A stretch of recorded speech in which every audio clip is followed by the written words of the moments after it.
dunia ini, maksudnya kenyataan ini. Anak pada saat belanja dengan ngitung persamaan begini lebih mudah yang mana? Ternyata anak lebih senang dengan sistem matematika langsung. Kalau dengan cerita begini ada yang masih bingung sebagian, ada yang melancar membuat pernyataan. Oh, yang bukunya itu X, pulpennya itu Y, baru dimasukkan ke persamaan ini. Nah sekali lagi Bu Rini, untuk aspek yang delay nanti tidak usah banyak-banyak inilah ya. Jadi soal kita misalnya PG 10, aspeknya 4 atau 3 sudah cukup. Jadi satu aspek itu bisa untuk beberapa soal. Nanti nilai ini digabung, misalnya soal aspek nomor 1 indikatornya 1, dengan aspek ini bisa soalnya 2. Nanti masing-masing bisa dilihat benar apa salahnya.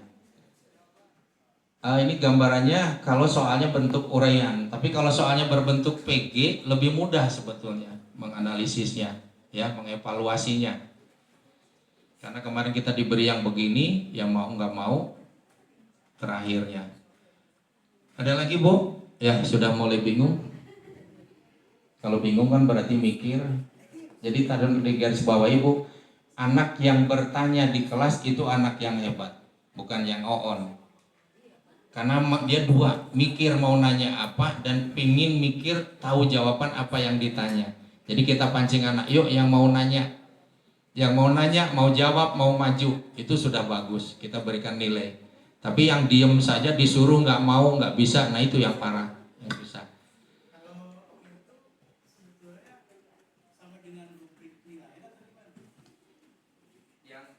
Yang mana ya Pak? Oh ini, ya. Ini sebetulnya kan mengevaluasi bagaimana nanti soal yang kita buat ini kan soal satu esai dikerjakan oleh orang atas nama Lulu. Nah, nanti dikerjakan oleh orang yang berbeda atas nama Dahlia. Masing-masing anak mengerjakan soal ini kalau nggak contekan pasti beda-beda. Di sini cenderung nilainya sama karena lirik kanan, lirik kiri. Akhirnya kemarin sepakat aja, punya lo dikurangin, yang ini 3, punya saya 4. Akhirnya apa? Direkayasa seolah-olah. Jadi nanti Pak Rudi, biasanya Pak Rudi buat soalnya misalnya esai satu soal ada ABCD misalnya. Nanti dikerjakan oleh 36 orang kan gambarannya ya. Kalau kita mau mencoba, ya udahlah saya nggak ngambil 36, saya ambil acak aja 18. Nanti dianalisa seperti ini. Nanti dari 18 itu berapa orang yang mendapat nilai memuaskan itu. Tetapi aspeknya disesuaikan dengan kepentingan atau kebutuhan soal tersebut. Aspek di sininya indikatornya juga sama. Misalnya tentang jenis-jenis seni musik atau jenis-jenis gender musik misalnya ya. Nanti anak-anak akan menjawab di soal uraiannya. Nah, itu kan variasi. Ada yang memahami secara luas, ada yang cuman sangat sederhana. Nanti nilainya akan muncul di sini. Nah, nilai akhirnya ini skornya. Ini hanya contoh saja, artinya kita mengatur sendiri pada saat membuat soal begini sudah memperkirakan aspek apa sih yang akan saya nilai. Nah, baru nanti berapa skornya kira-kira anak itu di aspek yang akan kita tentukan di sana. Memang ini ya kita bayangin kalau satu semester itu berapa kali ulangan di kayak giniin kan nggak mungkin Bu, embung teuing. Iya kan? Kenyataannya saya ulangan nilai esai jelek, udah besok ganti PG kumaha saya weh. Walaupun ujung-ujungnya di rapot pun bari perem, naik lagi, berubah lagi. Ini idealnya ya, idealnya pada saat kita mau mengubah asesmen soal itu harus dievaluasi. Melalui apa? Tadi ada wawancara, ada kuesioner, ada angket dan sebagainya. Itu Bu Riana, mau ditambahkan? Ya cukup. Nah, alhamdulillah bingung ya. Nah, cukup bingung.